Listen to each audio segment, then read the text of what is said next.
Hello everyone, and thank you so very much once again for joining the channel Yoga with THP. So today we are going to discuss about the perception that is a very important topic of cognitive psychology. But before moving ahead, must subscribe the channel and share it with, because you'll find here a lot of other topics as well, like cognitive psychology, child psychology, social psychology, positive psychology, and there are different lot of other topics which you can get a lot of help from it. So cognitive psychology का जो perception है उसको हम लोग जानने की कोशिश करेंगे कि एक्चुअली परसेप्शन है क्या, क्योंकि सोशल साइकोलॉजी में perception is a different thing और कॉग्निटिव में इज अ डिफरेंट थिंग। यहाँ पे हम लोग एक्चुअली ये लर्न करेंगे कि किस तरह से हम परसीव कर रहे हैं अपने अराउंड, और फिर इसकी कितनी टाइप्स हैं, किस तरह से प्रोसेस करता है ब्रेन। इसमें कुछ वीडियोस हैं, कुछ क्लिप्स हैं जो आपकी जो अंडरस्टैंडिंग है उसको मज़ीद बेहतर बनाएंगे। So let's move forward. सबसे पहले तो हम ये देखते हैं कि परसेप्शन है क्या। परसेप्शन एक्चुअली हमारा सेंसरी एक्सपीरियंस है जो हम अपने सेंसेस के जरिए हासिल करते हैं अपने इर्द गिर्द। लाइक हमारी सेंसेस जितनी है, स्मेल है, टेस्ट है, टच है, हेयरिंग है, इन सब से हम कभी कुछ सुनते हैं, कभी कुछ देखते हैं, कभी कुछ टच करते हैं, कभी हम लोग कुछ जायका महसूस करते हैं। तो इन सारी सेंसेस से हमारे पास जो भी इंफॉर्मेशन आती है हमारा ब्रेन उसको प्रोसेस करता है, और वो किस तरह से प्रोसेस करता है नेक्स्ट स्लाइड्स में हम लोग को देखते हैं। और इसी तरह से ये रिकग्नाइज करता है जो सामने स्टिमुलाई होता है हमारे, जिस ऑब्जेक्ट को हम देखते हैं, सूंघते हैं, चखते हैं, छूते हैं, और फिर एक्शन उसी तरह से रिस्पॉन्स किया जाता है उस स्टिमुलाई की तरफ। वो किसी भी सेंस के हवाले से हो सकता है। So that is perception is.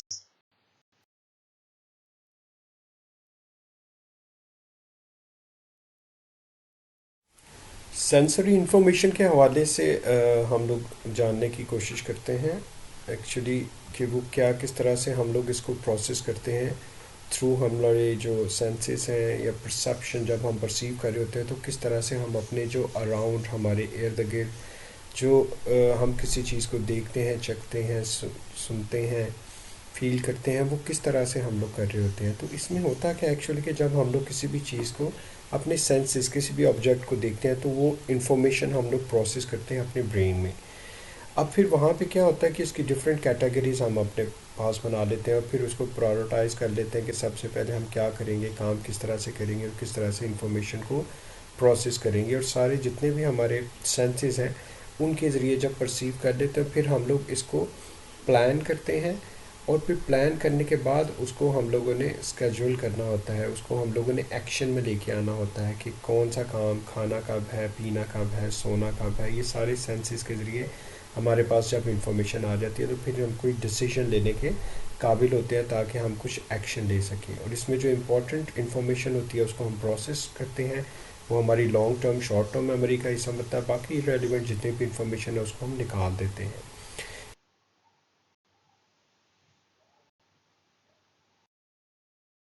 Simple word हम लोगों ने ये जाना कि एक्चुअली किस तरह से प्रोसेस कर रहे हैं, लेकिन और मज़ीद बेहतर जानने के लिए कि हमारा ब्रेन इसको किस तरह से प्रोसेस करता है, तो ये जानने की ज़रूरत है कि हम हर वक्त कॉन्स्टेंटली हमारी जो सेंसेस हैं वो जो ही हमारी आँख खुलती है तब से लेके जब हमारी आँख बंद भी होती है फिर भी हम लोग डिफरेंट तरह के जो इंफॉर्मेशन है उसको प्रोसेस कर रहे होता है हमारा brain.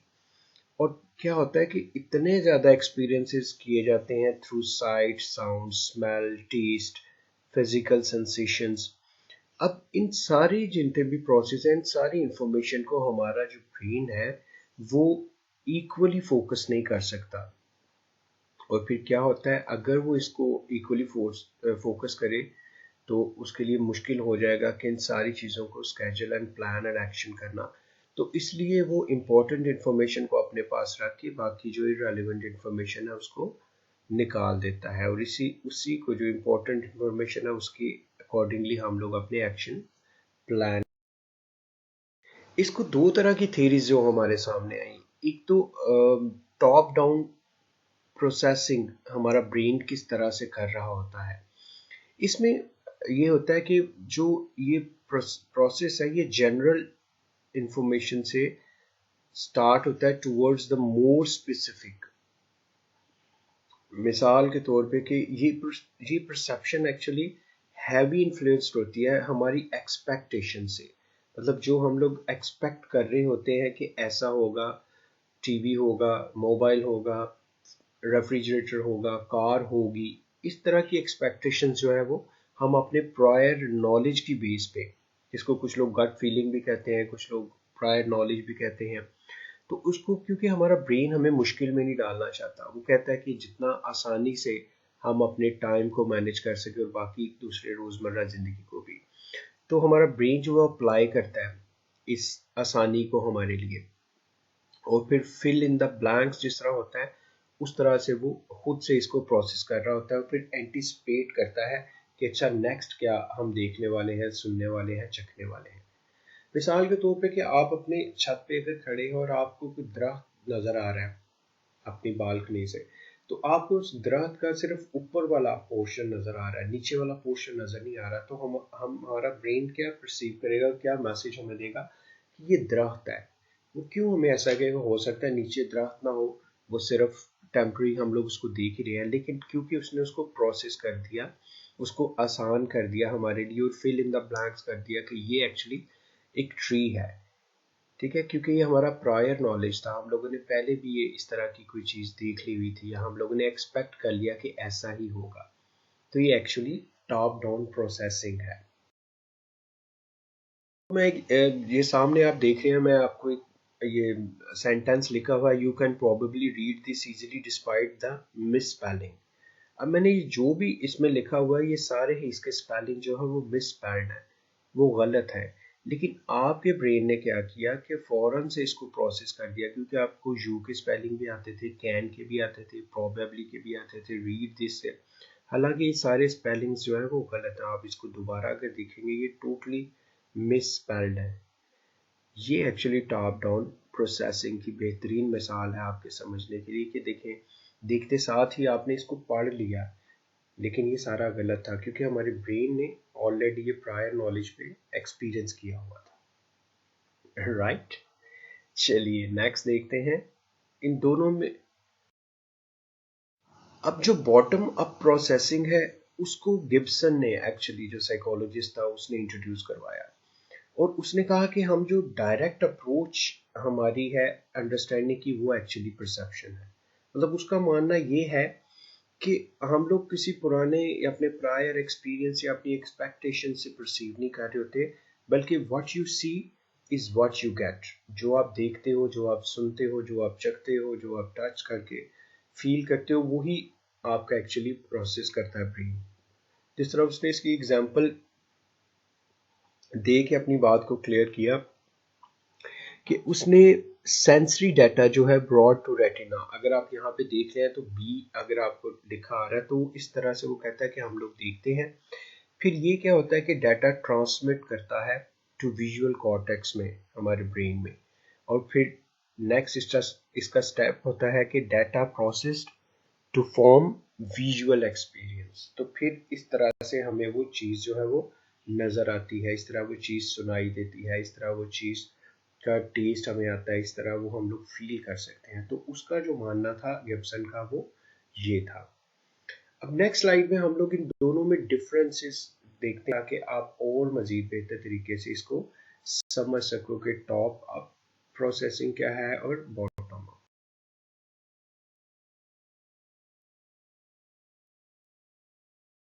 And bottom-up processing. In talking about perception, top-down and bottom-up processing is a topic that's continually debated by psychologists and has been for a long time. How are sensation and perception related to cognition? Is perception constructed by cognition, or does it act to direct cognition? These are the questions that lead us to these different approaches.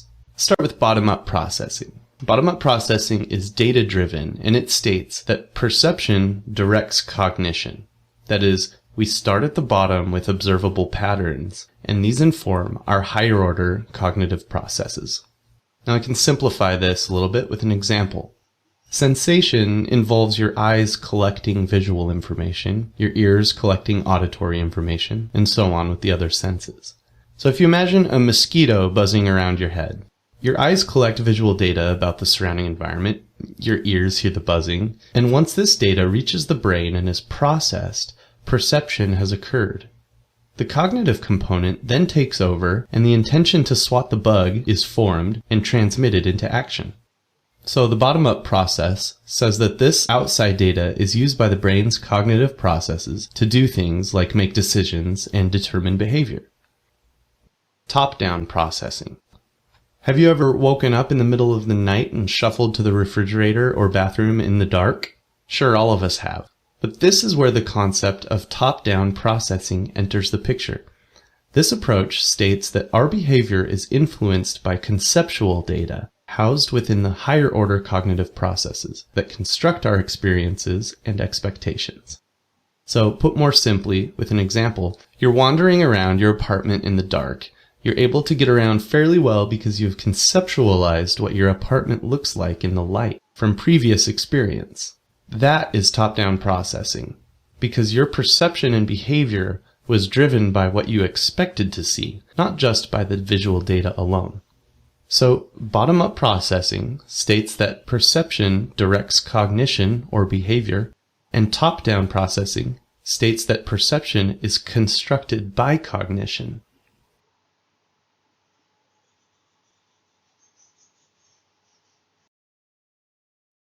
तो hopefully इस जो video clip था इससे आपका जो concept है और मज़ीद क्लियर हो गया होगा कि किस तरह से हम लोग एक्सपेक्टेशंस या प्रीवियस नॉलेजेस से हम लोग परसीव कर रहे होते हैं, और दूसरा हमें कहता है कि जो हम देखते हैं वही एक्चुअली प्रोसेस करता है हमारा brain.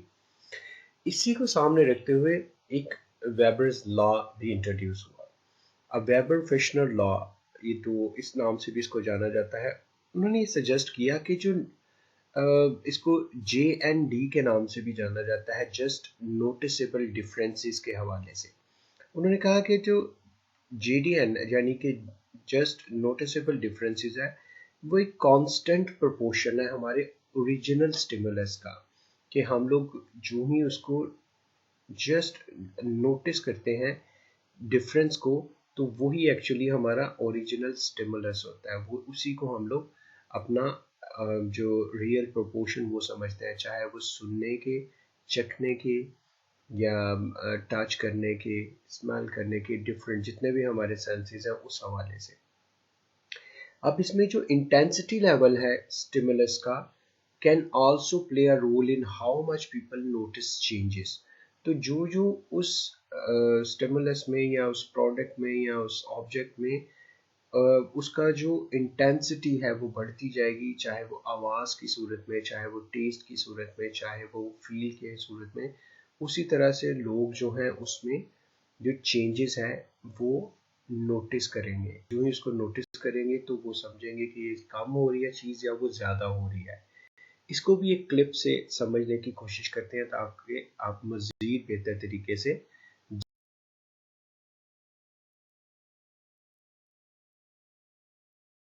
touch, he found that the percentage of change necessary to perceive a difference between two different lifted weights remained the same across many varying weights. Long story short, he and many others after him determined that the amount of change that can be detected when lifting weights is 2% of the comparison weight. So, for example, pretend you're lifting 100-pound bags of cement. Weber's fraction for weight predicts that if one of the bags had 2 pounds more cement in it, then you'd be able to tell it was heavier. But you could also demonstrate with pennies. Take 50 pennies and weigh them. You'll get 125 grams. That is, if they're all 1982 or newer.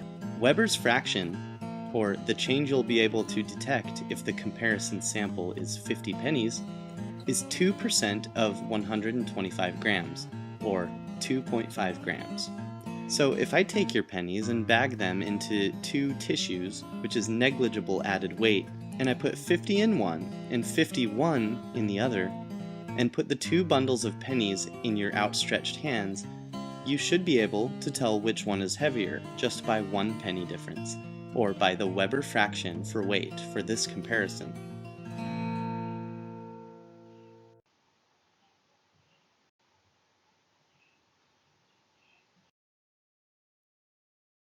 कि किस तरह से हम लोग perceive कर रहे होते हैं with in a very minor changes से भी हम लोग जो वेबर्स एंड फेशनर लॉ था वो उसके अकॉर्डिंगली हम इस तरह से परसीव कर रहे होते हैं वो अपने सेंसेस जो भी इसको यूज कर रहे हैं हम लोग।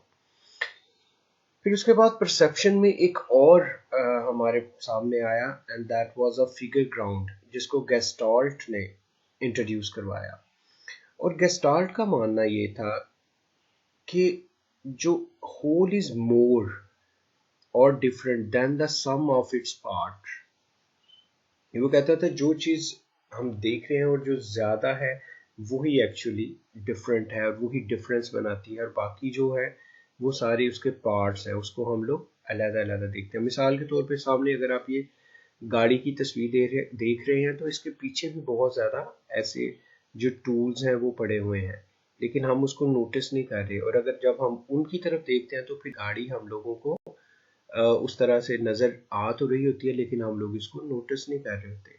यही एक्चुअली जो फिगर ग्राउंड परसेप्शन है या गेस्टाल्ट जो फिगर ग्राउंड परसेप्शन है वो इसी के ऊपर बेस्ड करता है। इसको भी हम लोग एक वीडियो के जरिए देखने की समझने की कोशिश करते हैं ताकि मजीद बेहतर तरीके से चीज।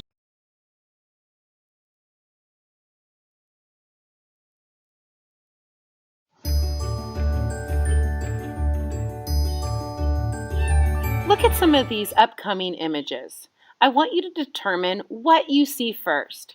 When you think of figure ground, it's essentially asking you, what images do you see first? Do you see the vase first? Do you see two faces first? Now, let's go into this one. Maybe you see a black vase in the center of the picture. Or do you see two white faces first? Let's take a look at some of these as well. How about the number 23 in the center? The yin-yang off to the right. Our next one, what do you see? I hope you enjoy taking a look at some of these images, trying to figure out what images that the artist or the image is trying to show you. Figures? Pawns or columns? You decide. In figure ground relationship, you get to decide which perception or which viewpoint you see first. I hope you enjoy taking a look at some of these examples of how people have used black and white to show different examples or different perceptions all in one picture. Enjoy!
Guys, now it's your turn. So thank you very much for watching the whole video and actually इसका objective यही था कि आपको understanding हो जाए that what actually perception is in a cognitive psychology. तो इसमें हम लोगों ने डिफरेंट थेरीज के हवाले से भी देखा और डिफरेंट क्लिप्स के हवाले से समझने भी की कोशिश की। और ज़रूर शेयर कीजिएगा if you think that it's helpful and it would be helpful for the other students or the other people those who want to really understand the concept of perception in cognitive psychology. इसी तरह से लोगों के लिए आसानियाँ बांटिए, खुशियाँ बांटिए और अपना बहुत ज़्यादा ख्याल रखिएगा। Thank you so very much once again.